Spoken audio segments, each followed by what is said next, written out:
Bueno, nos encontramos acá para Organización TV, para Todo Teatro Buenos Aires y Todo Teatro Cava. Nos encontramos con Daniel Cinelli, director teatral y productor ejecutivo, también podemos decir, Daniel. También, sí. También, ¿qué Bueno, tal? ¿Cómo estás, Fabián? muy bien, muy bien. ¿Vos cómo estás? Muy bien, pasando la pandemia en estas charlas. Pasándola, sí. La verdad que estamos complicados con ese tema, pero viste cómo nos vamos adaptando en estos cambios de tecnología. Sí, la tecnología nos da una mano en esto, acerca distancias. De hecho, es algo que parece como que queda de alguna manera, porque, bueno, nos da unas posibilidades que antes realmente no teníamos. Nos juntábamos todos en algún lugar determinado, se pierde un poco ese contacto, pero también hay cierta inmediatez. Hay cosas buenas y cosas malas en esto. Sí, claro. Esto lo empezamos a hacer en el año 2009 y lo Ujú, paramos por el tema de la distancia, porque claro, era imposible. Lo iba haciendo cuando nos encontrábamos en los festivales. Entonces íbamos a los festivales y hacíamos las claro, entrevistas. Pero claro. claro, acá en 10 días hacemos 20 entrevistas, es Claro, impresionante. exactamente. Eh, ya llevamos más de 50 directores iberoamericanos entrevistados, más de 30 directores de la provincia de Buenos Aires, y la verdad que nos permite a nosotros esto de comunicarnos y empezar a hacer un registro y un diagnóstico de cómo está la situación este, en Tal Iberoamérica y cual. también en la provincia. Bueno, y empezamos a hacer, mira, Entre Ríos, Ujú. Misiones, ahora vamos a hacer entrevista con compañeros que están en Jujuy, así que empezar a tratar de llegar a todo el país con las A todo el entrevistas, ¿no? país. Esto lo empezó haciendo Bueno, Lito en su momento, que era Todo sí, Teatro Argentina, o Todo Teatro Solo se llamaba, me parece. creo que era todo teatro. Sí. Todo Eh, teatro, sí. yo lo digitalicé con el hijo de Hugo Zanetti, el director. Sí, claro. El hijo lo digitalizó y yo lo subí todo a YouTube, está en la página de Organización TV, que hay entrevistas a grandes maestros y actores de la escena Bueno, nacional. muchas gracias por incluirme. La verdad, un honor. Daniel, contanos tu historia. ¿Por qué esto lo Bueno, hacemos eso? ¿No? Para conocernos, sí, para que para nos conocernos. conozcamos, sí. Contanos tu historia. Bueno, yo empecé haciendo teatro en una biblioteca barrial en el año 84. ¿Barrio? Sí, Sáenz Peña, en Buenos Aires, Sí, en 3 de sí. febrero.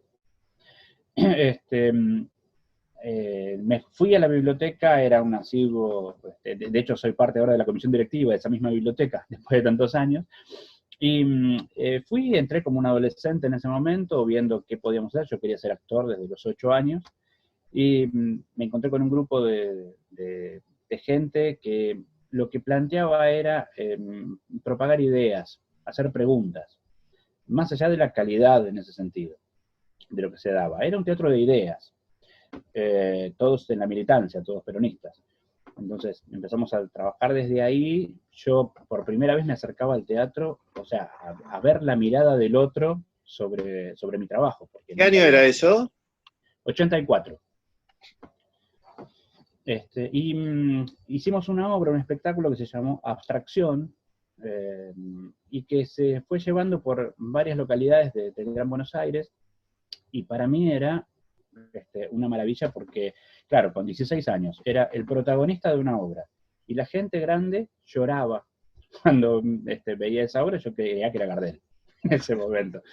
2 años después entré en el conservatorio y me di cuenta que lo que hacía era una porquería. Pero, ¿qué pasó?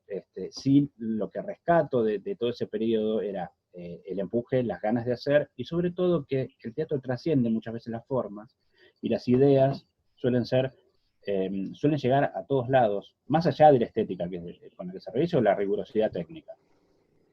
Después uno va aprendiendo y perfeccionando y puliendo y, bueno, y estudiando.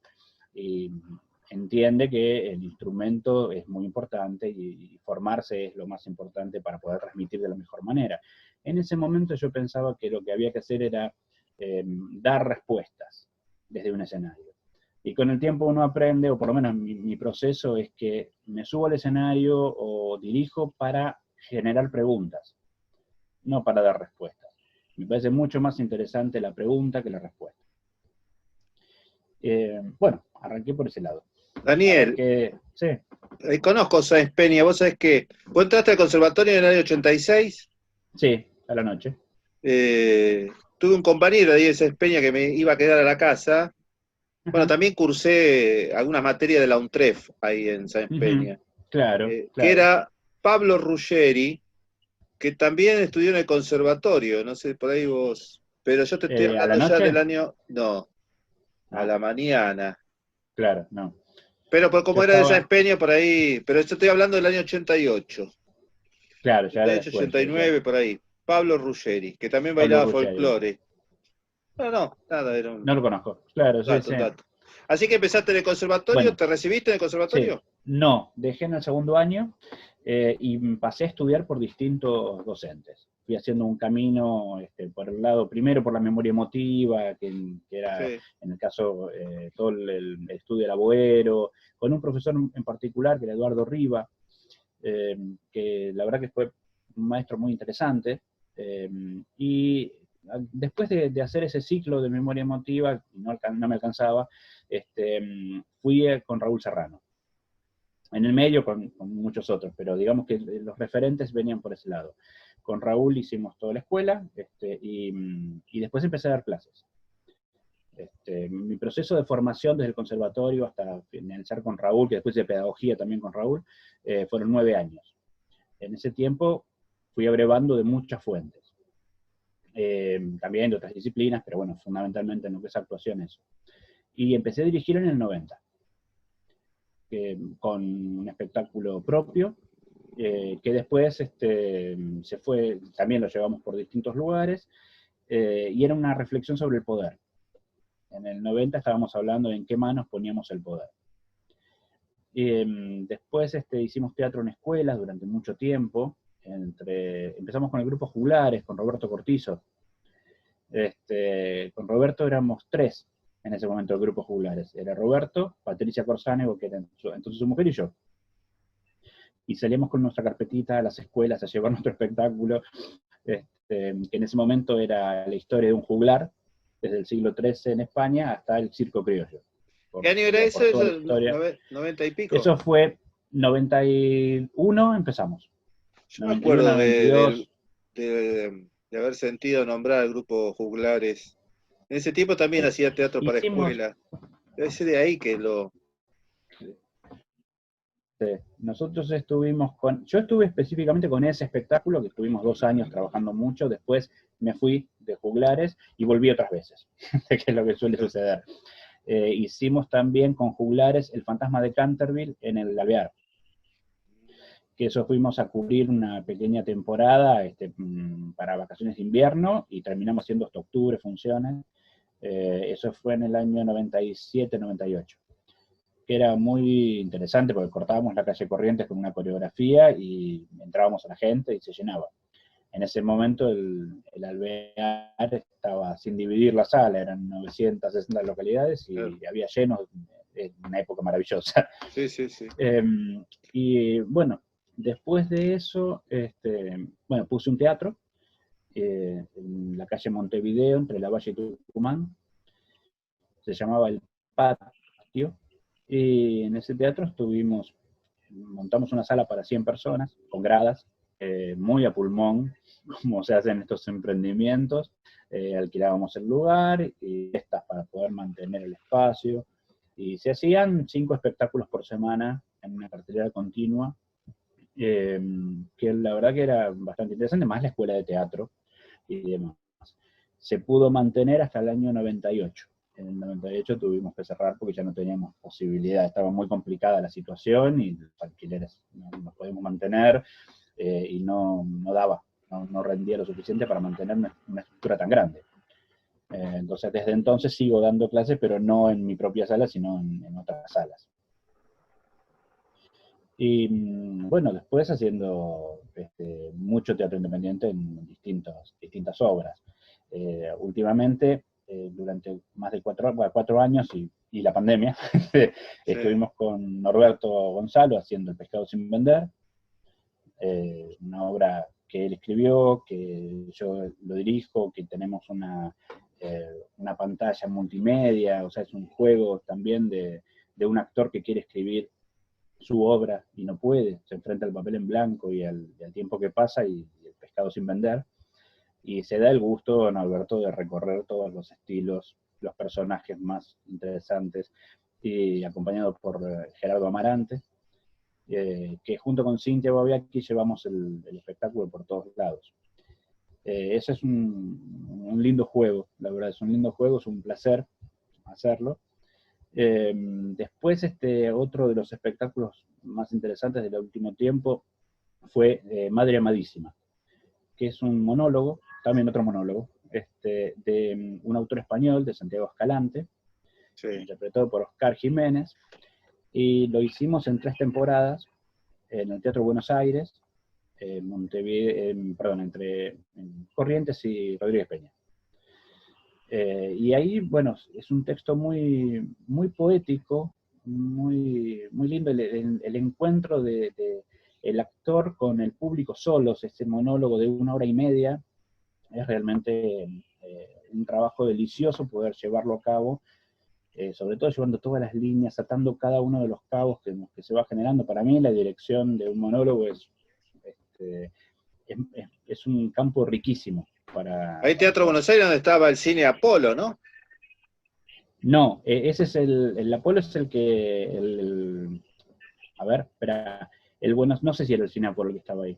Es la esquina de Rodríguez Peña Sí, y sí. Corrientes. No me ¿Ese es el acuerdo. Apolo?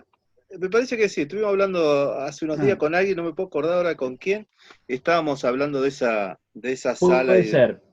y de unos Me espectáculos puestos confundo con ahí. claro, me confundo con la sala Apolo. Este es un teatro que está arriba. Claro, que está Subís una arriba. Yo fui escalera. a ver a Mikosi hacia allá hace bastante. Está bien. Me parece que debe ser, que es el mismo del que estamos hablando. Pero no me Puede puedo ser, acordar puede con ser. quién, que hacía espectáculos ahí arriba, Ujú. pero creo que hasta inclusive antes de haber sido el cine Apolo, era, bueno, ya me voy a acordar. Sí, sí, pasó por varias manos, Sí, sí, y cambió muchas veces. sí, sí. Era un cine, sí, en su momento. Después una sala, la tuvo en su tiempo Polino, que se llamó Molin Blue en su Claro, momento, y después pasó a ser el Teatro Buenos Aires. claro. Daniel, Este, ¿cómo sí, pudiste?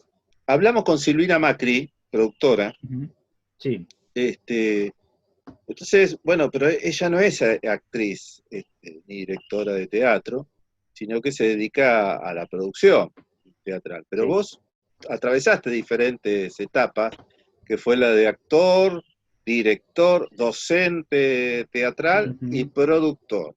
Entonces yo le contaba a sí. Silvina que en el Teatro de la Provincia de Buenos Aires, en el Teatro del Interior, eh, uno busca armar el elenco con actores de la comunidad, Claro. gente que le gusta el teatro y bueno, y quiere tener la experiencia y se anima a subirse en el escenario y hacer un papel. Después, el primer problema que te encontrás es el del técnico. No hay muchos técnicos capacitados para encarar la función Ujú, este, de realizar las luces, el sonido, mucho menos la puesta de luces y sí, sonido. O sea, generalmente eso queda a cargo del director.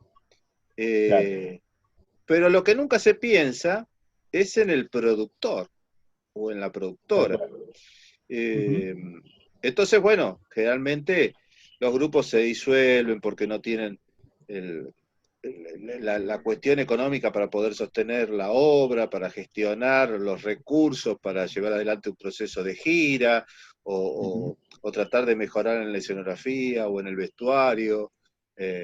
O en comprar nuevos equipamientos, o en el alquiler de la sala, bueno, etcétera, etcétera. ¿Cómo pudiste vos equilibrar esto? ¿O por qué fue que te decidiste a producir. sí, Bueno, primero, porque bueno, en el hecho de hacer varias tareas, empezar en la actuación, la dirección y demás, eh, antes no se hablaba de producción en el teatro independiente. El director ejercía todos los roles. El rol de productor era la cabeza de las dos partes fundamentales, la producción y la dirección artística la tenía una sola persona. Entonces uno más que mal va entendiendo, va aprendiendo. Yo tuve una formación técnica, entonces toda la parte técnica me resulta accesible. Desde ese lugar tengo una parte del lenguaje técnico allanado, he trabajado técnicamente en otras puestas, en otras producciones, desde la asistencia de dirección hasta la iluminación, el sonido. Entonces me da una posibilidad de conocer cómo pedir las cosas que necesito para una puesta. Si bien es cierto que es difícil separar y decir, bueno, cuando uno está a cargo de un proyecto, dedicarse solo al artístico, solo a la producción, es un híbrido, a mí me gusta armar equipos. Entonces las tareas empiezan a delegarse en formas diferentes. Pero la producción tiene una parte de organización fundamental, una parte de administración que nadie quiere hacer, y sobre todo una visión hacia adelante. Yo creo que empecé a darme cuenta que estaba produciendo cuando armé la propia compañía, que ahora es una productora. Cuando salíamos a las escuelas y teníamos que conseguir micrófonos, conseguir parlantes, gestionar el traslado, empezar a ver cómo era eso y si podíamos conseguir algún tipo de subsidio, ayuda en algún lugar, algún sponsoreo.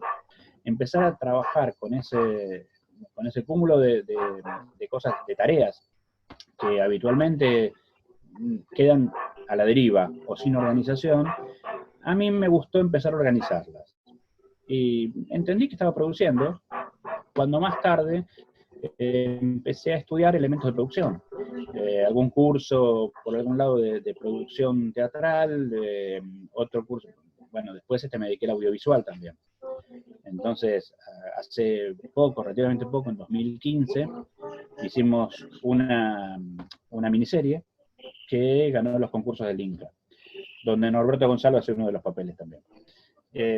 Y esa serie que se llama El Asesor, 13 capítulos de media hora, implicó trabajar en la producción fuertemente, si bien es cierto que también escribí y tengo un pequeño papel en ese lugar, o sea, no me iba a quedar sin hacerlo, también sí es cierto que me llevó a poner todas las energías en la producción y encerrar bien el criterio, entender bien dónde iba la producción específicamente en el audiovisual, que es diferente a la producción teatral.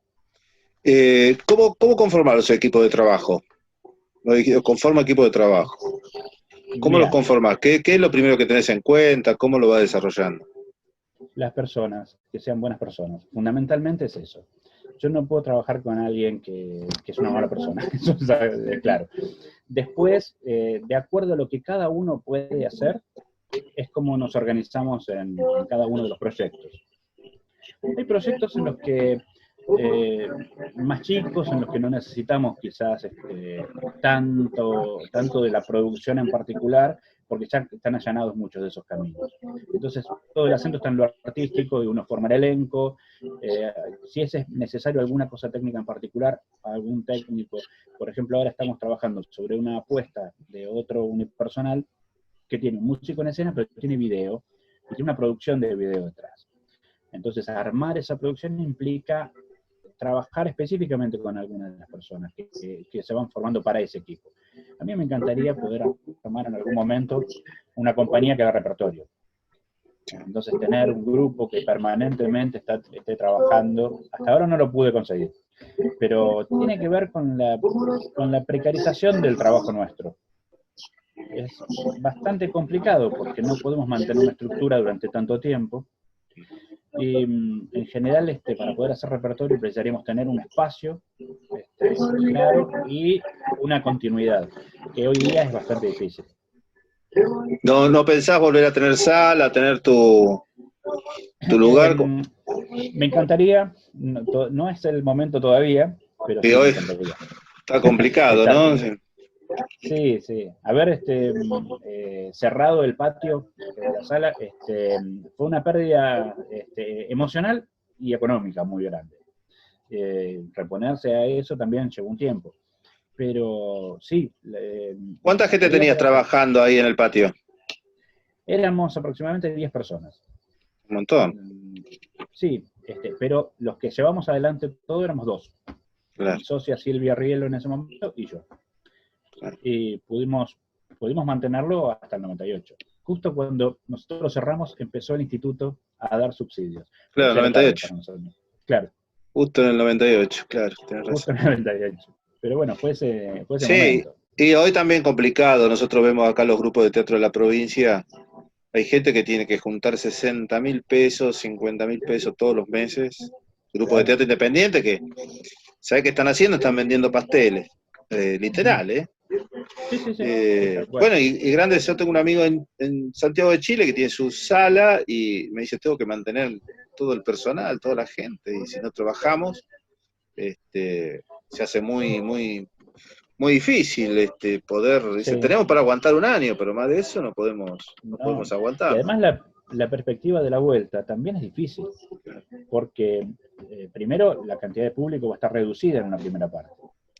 El Y miedo, además que el público tenga, claro, que tenga los medios económicos para poder destinar un dinero a la recreación y además vencer el miedo. Porque realmente ir a un lugar en donde te vas a encontrar con un montón de gente en un espacio cerrado es como limitativo. che, Daniel, vos sabés que el otro día he pensado, porque la gente ahora también se está acostumbrando al streaming, ¿no? O sea, ver todo por Sí, acá, inclusive hasta nosotros, yo a veces lo digo, es sí. como que por ahí democratiza un poco, porque vos podés presentar tu producto, están más o menos todos en las mismas condiciones.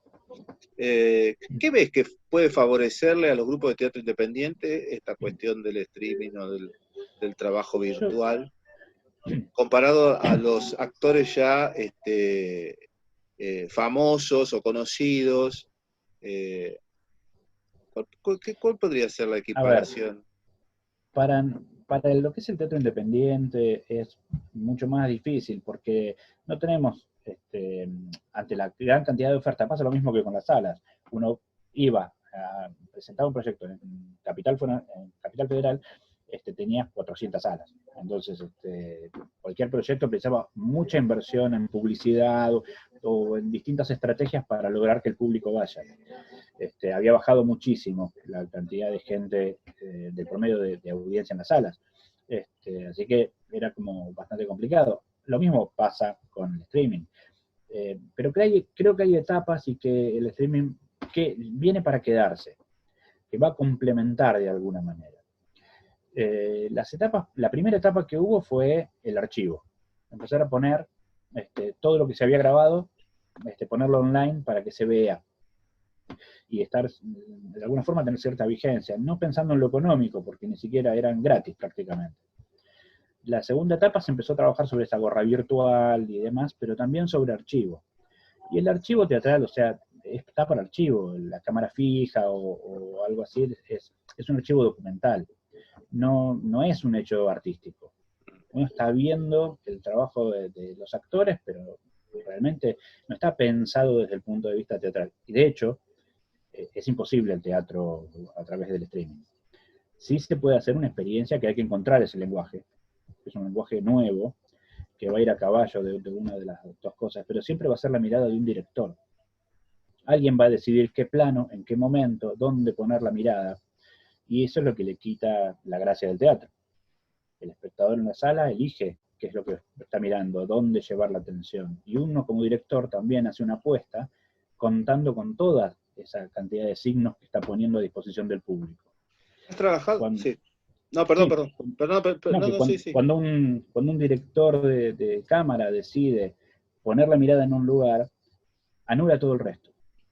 Y eso va en detrimento del teatro. Es una mirada única. Creo Eh, que ahí es donde tenemos que laburar.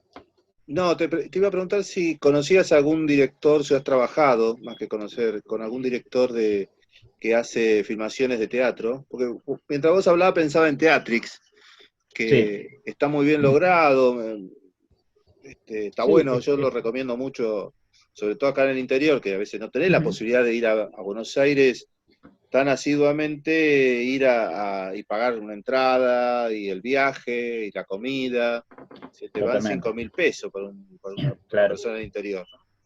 Es que Entonces, precisamente por eso a mí me parece que el streaming viene y este tipo de experiencias, que no es teatro, sí, sino sí, que es un acercamiento, otra mirada sobre el teatro, por más que uno haga una obra con 15 cámaras, siempre es una sola mirada la que está bien. sí, sí. Y ese es el tema. Creo que hay que encontrar todavía una vuelta a eso. Hay algunas experiencias que se están generando, todavía están muy nuevas, muy frescas, de una cosa más inmersiva, donde uno aparentemente, pasa con los recitales. Hay algunos recitales en donde uno parece que está dentro de un estadio. Y eso suele ser como más inmersivo, pero igual está lejos de ser teatral. Pero sí, calculo que vamos a encontrar un lenguaje para eso, para Sí, sí, complementar. sí, sí, No, no es imposible, pero lleva un tiempo, lleva un tiempo. Los claro. lenguajes pasa eso, llevan un tiempo para que se puedan decantar y encontrar ese espacio, sobre todo de la interactividad. Por ahora no está. Claro. Sí, Creo que puede ayudar, creo que puede ayudar. La experiencia de Teatrix me parece interesante, válida, pero para mí sigue siendo un registro documental. mm, Está bien, no hay otra opción en este momento, sí. pero sigue siendo eso. Y bueno, está bien, son experiencias diferentes. Es como ver un recital grabado o estar en el estadio. Siempre la vivencia es otra.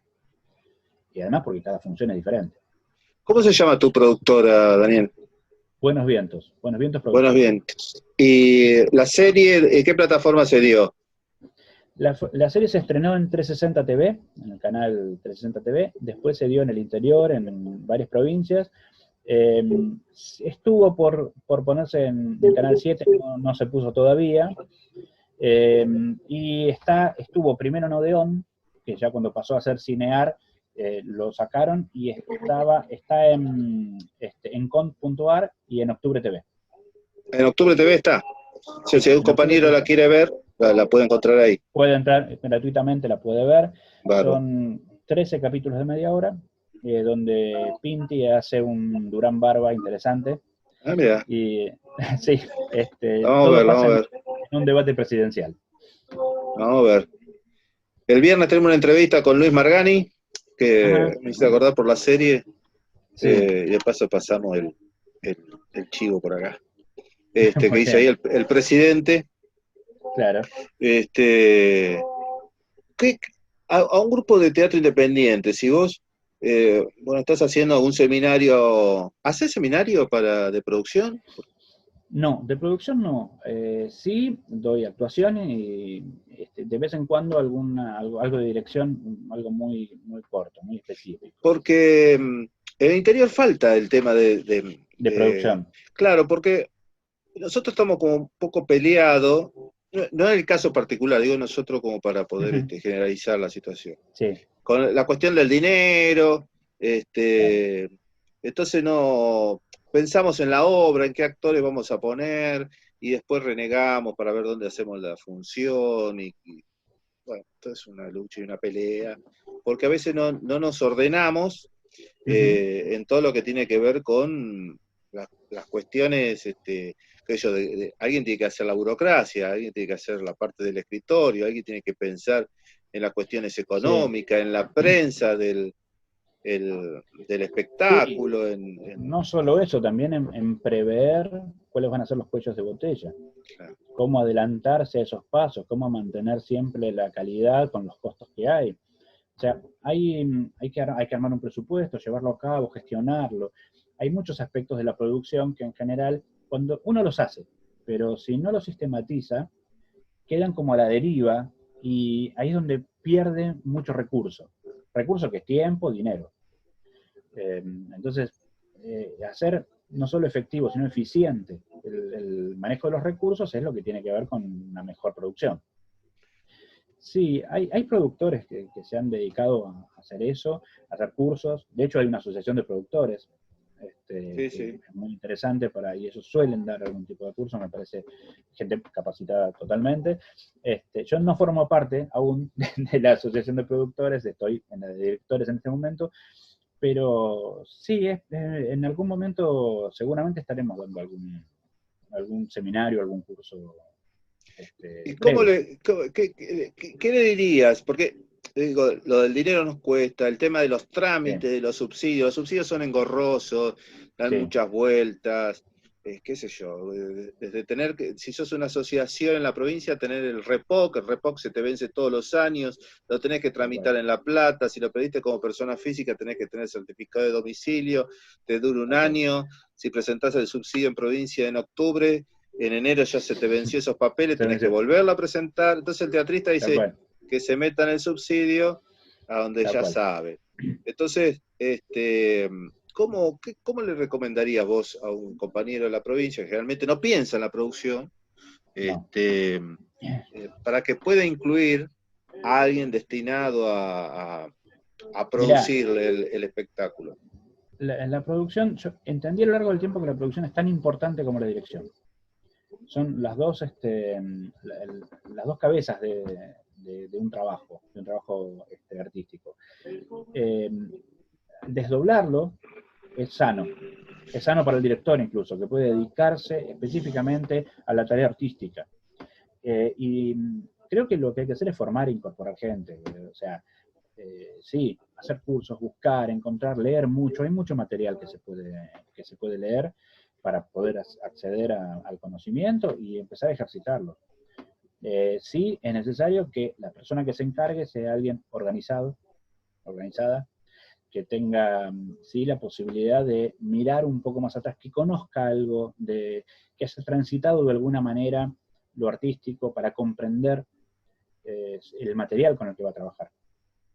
Porque no es un trabajo meramente administrativo de presentar un formulario en fecha, sino también entender qué recursos son los más importantes para cada momento, saber que el trato con los actores, con el director, con los técnicos, con todo, es fundamental y que no puede ser algo dejado de lado o para último momento.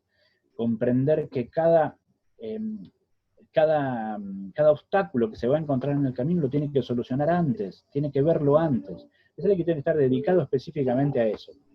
Entonces, sí, me parece que lo importante es aquel que tenga una idea de poder llevar a cabo eso, que se especialice, que empiece a buscar material, que lea, que se acerque, que vea qué materiales puede llegar a tener, porque necesita algo de administración y algo de técnica y algo de artista. Es un Claro, híbrido el productor. estaba pensando, vos decías, yo manejaba un lenguaje técnico, digo, bueno, ¿cuál era ese lenguaje que había que tener?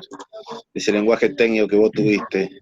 Mirá, yo tuve una formación como técnico, soy técnico en electrónica. Ajá. Entonces, la matemática formó parte de mi estructura de formación y el acceso a la tecnología. Entonces, uno cuando está en una gira, por ejemplo, aprende a resolver técnicamente cosas que de otra forma no podría. Cuando, me acuerdo en un momento yo estaba reemplazando a Dana que hacía la iluminación de los amados. En una de las giras nos encontrábamos con cada teatro tenía, Sí, sí. eh, podía o no cubrir las necesidades técnicas de un espectáculo como Carabalí, que era un espectáculo con mucha luz. Nos adaptábamos siempre, la verdad que siempre había una forma de adaptarse, pero vos encontrabas que llegabas a un lugar y la consola que debía estar programada para las luces no andaba la programación y lo que tenés que hacer es hacerlo a mano. Y uno aprende. Ahora, es mucho más fácil para alguien que tiene alguna expertise en lo técnico que alguien que no la tiene, porque se va a encontrar con una consola que no sabe ni cómo prenderla.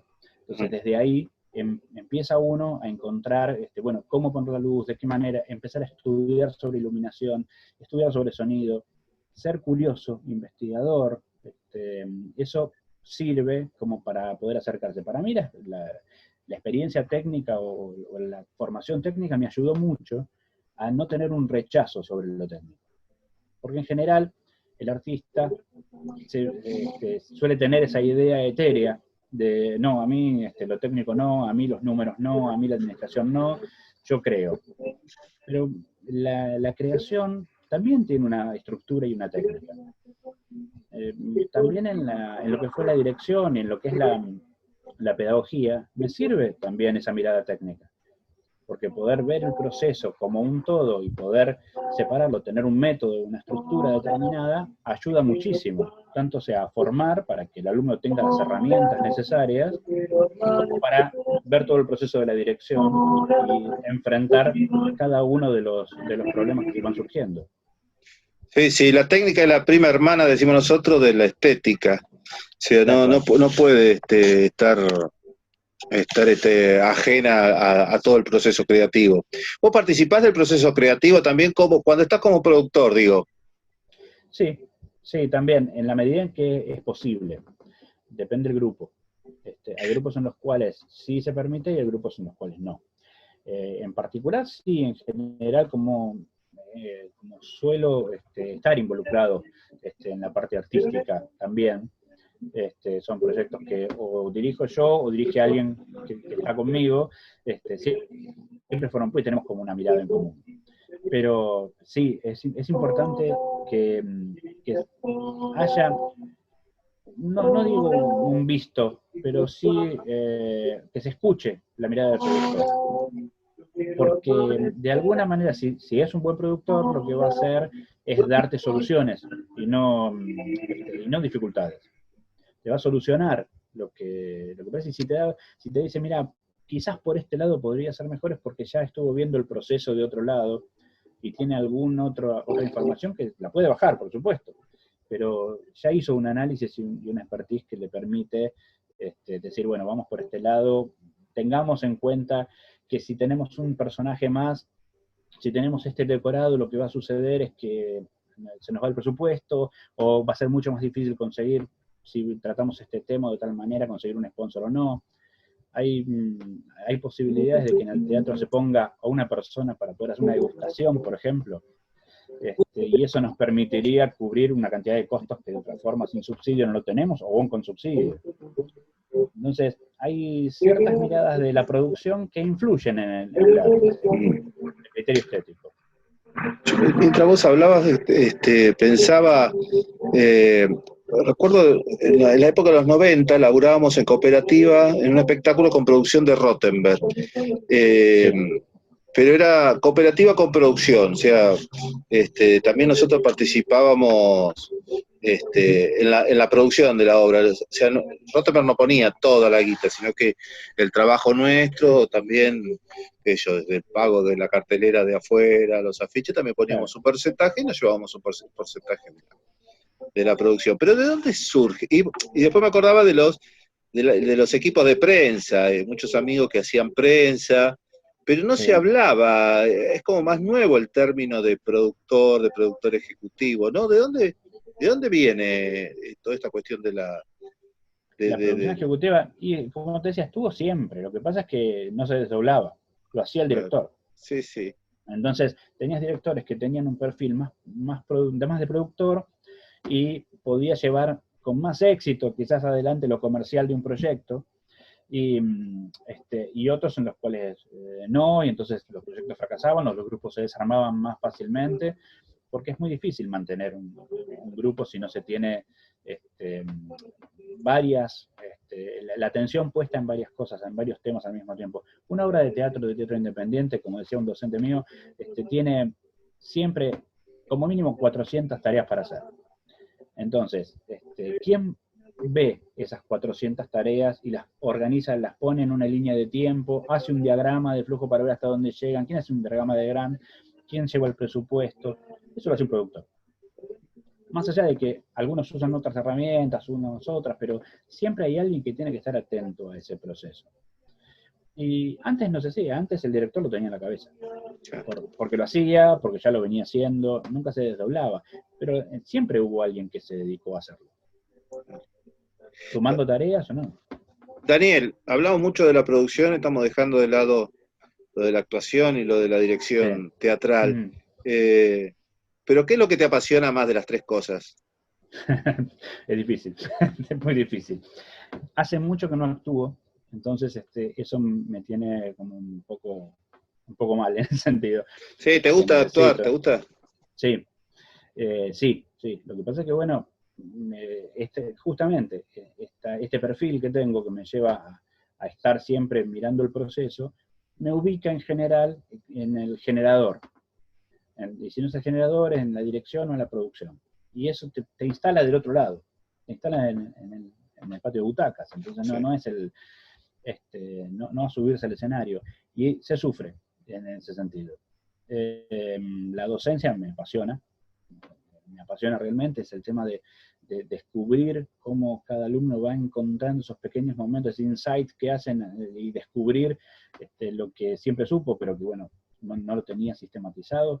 Para mí es maravilloso. Formar parte de ese proyecto, de ese proceso, me parece alucinante. Y la dirección y la producción es como que me salen. No las cuestiono. En general están ahí, me gusta ejercer esos roles, pero si tuviese que decir qué es lo que más me gusta de todo, y es la actuación y la docencia. ¿Dónde estás enseñando? Ahora, virtualmente. Virtual. Estoy armando unos cursos virtuales. Ajá. Pero hasta ¿Y antes de la pandemia, cómo te pueden ubicar? danielcinelli.com.ar. Esa es mi página. Ahí están todos los cursos, Claro. y bueno, próximamente va a haber otros nuevos. Antes de la pandemia estaba en Congreso y en Saavedra, en 2 lugares. ¿En alguna sala o un lugar? Salas de ensayo. Salas de ensayo, lugares en los cuales uno se acercaba. Antes sí pasé por varias salas sí. también, pero en cada momento uno va encontrando espacios. Tenía como lugares habituales, uno en Palermo, otro en Congreso, pero van mudándose, cambiando, hay lugares que cierran con esta dinámica de Buenos Aires, así que bueno, van encontrando espacios. ¿En qué estabas trabajando ahora antes que te agarrara la pandemia? Bueno, estábamos primero con un show grande que vamos a ver qué va a pasar, todavía no se sabe, ya veremos qué sucede. Después con varios espectáculos, habíamos arrancado con obras breves en el Teatro Border, una cantidad de obras breves que vamos a continuar ahora cuando termine la pandemia, con un espectáculo un poquito más grande, juntando todas esas obras de un mismo autor, de Marcelo Galeano. Después con un unipersonal que se llama El Último Admirador, que la actuación es de Gabriela Spelzano, con un músico en escena y una pantalla gigante también, bastante grande, que es un monólogo. Estamos en vías de reponer Madre Amadísima, y bueno, hay 2 espectáculos más que todavía no están cerrados. Estamos trabajando en ese. ¿Y Madre con quién estabas trabajando? ¿Con quién lo ibas a reponer? Jiménez. Con Oscar. Es una obra de Santiago Escalante, y es un espectáculo poético delicioso, muy, muy bien escrito. De hecho, la obra es más larga, le quitamos media hora, y aún así nos da pena haber sacado esa media hora, pero bueno, es lo que se necesita. Es una historia durante el franquismo, de una mariquita de pueblo que está vistiendo a la Virgen así lo define el autor, ¿no? Para la procesión, y le va contando su vida. Y pasa por todos los estados, el trabajo hermosa la historia. Es maravilloso. Sí, es maravilloso. Es preciosa, ya me convenciste para ir a verla. Bueno, está bárbara la historia, me encantó. Vamos a tratar de reponerla cuando termine la pandemia. Qué bueno.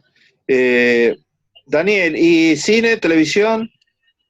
Mirá, tengo escritas una cantidad de cosas. Ahora estábamos trabajando en un espectáculo multimedia para redes, para varios lados, una serie de 8 capítulos, 8 personajes, 8 capítulos, estamos trabajando en eso.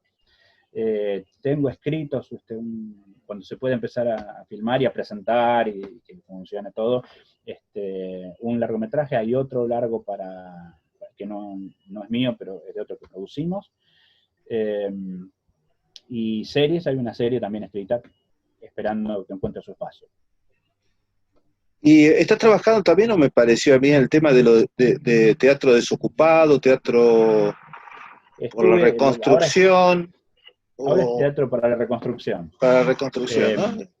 Sí, yo participé como autor y como director en dos momentos del ciclo de teatro desocupado. Ah, Una con una obra que dirigió Norberto, que se llamó Maquillaje, y la otra como director, una obra de Galeano, que era El Encargo, con Víctor Annacarato y Pablo Palacios. Eh, experiencias muy lindas, es un ciclo teatral de los que uno no tiene dobleces, o sea, dice lo que quiere decir de tal manera, en una forma muy cruda, y eso me gusta en particular. Es un teatro militante.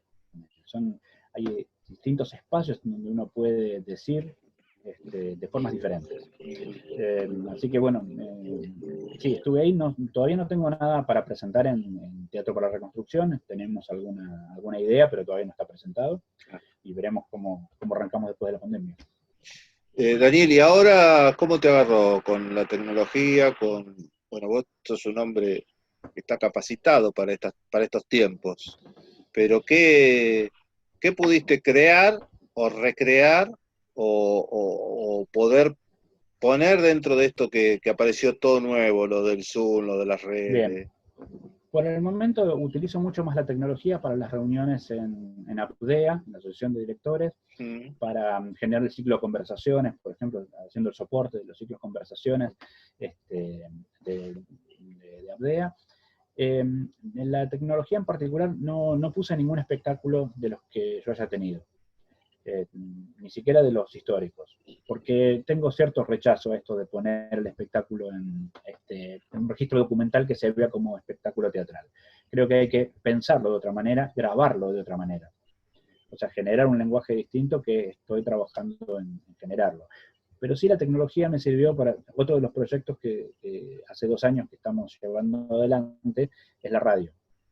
En la biblioteca esta que te decía, que arranqué en el 84, la biblioteca Mariano Moreno en Sáenz Peña, tenemos una radio, y yo hago la dirección artística de la radio. Radio. Radio por internet. Por Radio internet. Por internet. Todavía no tenemos antena, tendremos quizás en algún momento, pero sí, surgió ¿Es necesario el tema de la antena o ya...? Depende del proyecto. Si el proyecto quiere seguir creciendo en un sentido también del aporte económico, que pueda funcionar, que la publicidad funcione y demás, es necesaria una antena, porque capta una cantidad de público diferente y todo el mundo lo puede poner en algún lugar sin depender de internet. Claro, entonces es un acceso directo. Pero nosotros por el momento tenemos una audiencia bastante interesante, con programas que cada vez van creciendo más. De hecho, próximamente vamos a estar sacando un programa sobre dirección teatral, lo estamos produciendo. ¿Cuántos programas tienen? Propios son 6 programas. Después tenemos otras repeticiones de otros programas y de programas nuestros también, por supuesto mucha música, pero hay microprogramas también que se van generando, como lecturas de cuentos, de obras, poesías y demás, que van generando también una propuesta cultural interesante para la radio. Y los programas son, en general, de la coyuntura política y social, programas de información general, y hay programas muy interesantes, como por ejemplo uno que se llama Hasta la Raíz, que es un espectáculo hecho por Mónica Cofré y que entrevista a gente que ha migrado y que ha dejado su tierra para poder insertarse en un nuevo lugar. ¿Y cómo es eso? Entrevista a gente de todo el mundo, tanto argentinos como que están en el exterior, como personas que han venido a trabajar de otros países, a quedarse aquí, o exiliados y demás, y las historias de vida que se conocen ahí son muy interesantes. El gran fenómeno, ¿no? Sí, de estos tiempos. Sí, donde todos somos de todos lados. Sí, claro. Y eso es muy interesante. Bueno, Radio Babel, así se llama, radiobabel.com.ar, ahí se puede escuchar. Ahí podemos ingresar. Sí, exacto. Es una radio que nació como cultural en una biblioteca y ya va casi en octubre cumplimos 2 años de estar al aire, ininterrumpidamente. Daniel, yo te voy peloteando de un lado para otro, pero mientras vos hablando, vos me vas haciendo acordar cosas y bueno, yo no soy un entrevistador, pregunto es una charla. lo que me va causando curiosidad. Cuando vos vas a otras ciudades, que estás de gira, ¿tuviste oportunidad de ver cómo está el teatro de la provincia o el teatro del país? Mirá, últimamente estuvimos con un espectáculo de Gastón Marioni, que fue La Gran Farándula, que la hicimos en el Teatro 25 de Mayo, acá Sí, el Centro Cava, Cultural. el Centro Cultural 25 de Mayo, y después lo llevamos a distintos lugares. Estuvimos en Azul, bueno, distintos lados. Eh, la verdad que hay teatros que me han sorprendido, que siguen teniendo una calidez técnica y humana, que, que uno no espera, y de repente están. Y también hemos ido a lugares, con El Pescado Sin Vender, por ejemplo, hemos ido a lugares muy chiquitos, a lugares grandes, a teatros. La verdad que me sorprende siempre, porque entre los 90 y estos tiempos, hubo un momento que me dediqué mucho más a estar en Capital, a hacer teatro en Capital o acá en provincia del conurbano, y no hacerlo en el interior de la provincia. Y veo que sigue siendo, sigue teniendo la misma energía, las mismas ganas, el mismo entusiasmo, y no están mal los teatros en este momento. Los recuerdo como en la gira de los 90, tanto los grandes como los chiquitos. Hay muchos más teatros ahora que en los 90, por lo menos en lo que yo vi. Pero bien, en ese sentido, tanto sea en lo estructural como en lo humano, para mí es maravilloso. Las giras me encantan, ese es el punto. Pero sí, con todos los problemas que implica mantener una sala y mantener los espacios y demás. Pero la arquitectura de los teatros de provincia, de la provincia, para mí son maravillosos. Y la verdad que hubo acá las sociedades españolas, los italianos, Italianas. que han construido un montón cientos de teatros. Tal cual. Cientos de teatros. Siempre había una sociedad italiana, una sociedad española que hacía un teatro. Y teatros impresionantes. No, grosos. Sí, hace un poco, el año pasado estuvimos con otro unipersonal, que ahí yo hago producción nada más, que se llama La América, de Gianpaolo Samá. Con ese espectáculo ganamos un premio en Milán por la producción. La verdad que es maravilloso el espectáculo, lo llevamos a Bahía Blanca. Y en el Teatro de la Biblioteca de Bahía Blanca. Sí. Maravilloso. Sí, una hermosura de teatro. Sí. Esto fue el año pasado, finales del año pasado. Ahí en Bahía... esas pequeñas... Sí, decime. No, Bahía Blanca cerraron la comedia ahora, la comedia municipal de Bahía Blanca. Está cerrada. La cerraron. Gobierno municipal lo cerró. Cuando vos hablabas de Azul, ¿qué fuiste? ¿Al Teatro Municipal de Azul? Sí. Cuando hubo la reapertura la hicimos nosotros, cuando se reformó todo el teatro y lo abrieron, estoy hablando del año 90, por ahí. Hicimos la apertura de ese teatro que es precioso. Pero después había otros teatros que eran los cines teatro. Sí. El otro día cuando hablábamos de Entre Ríos, Chajarí, Concordia, no aguantaban, una vez quemamos toda la instalación eléctrica de punta a punta porque no aguantaban. O los agujeros eran así del escenario, de los camarines, claro, que teníamos que actuar saltando los huecos para no caernos.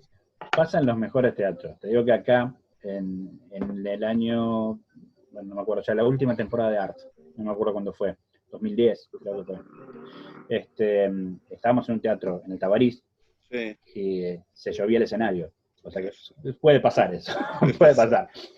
Estaba Ricardo esquivando las gotas para entrar a la escena y era complicado. Vos sabés que en Lincoln está una asociación italiana que tiene un teatro, pucha, ahora no me acuerdo cómo se llama particularmente el teatro, pero es de la asociación italiana, y así uniendo el tema de la gestión y todo eso, vos sabés que mantienen el teatro, que es enorme, ¿viste? Esos viejos teatros con escenario, claro, y las butacas se corren y se manejan con una manivela para que quede planito la sala, entonces hacen pista de baile, ¿viste? Y qué maravilloso. La butaca se va para el costado y eso que está peraltado baja con una manivela, claro, así. Pero es enorme, es espectacular, el teatro es precioso, con bandeja, Y, Sí, sí, es que hay teatros hermosísimos. bueno, y CTI, en su momento, ¿te acordás de la compañía Sí, CTI? sí, claro. Les dio la venta de celulares, y los que tenían esos celulares entre ellos Ujú. no se les cobraba la llamada. Ajá, claro. Entonces vendieron como 200 celulares en Lincoln. Y es al día de hoy que fue pasando de compañía y siguen manteniendo ese teatro con la venta de esos Con 200 la venta celulares. mirá Mirá vos, qué importante que el tema de la gestión. de la gestión. Exactamente. Y sí, bueno, el productor hace gestión. Es eso.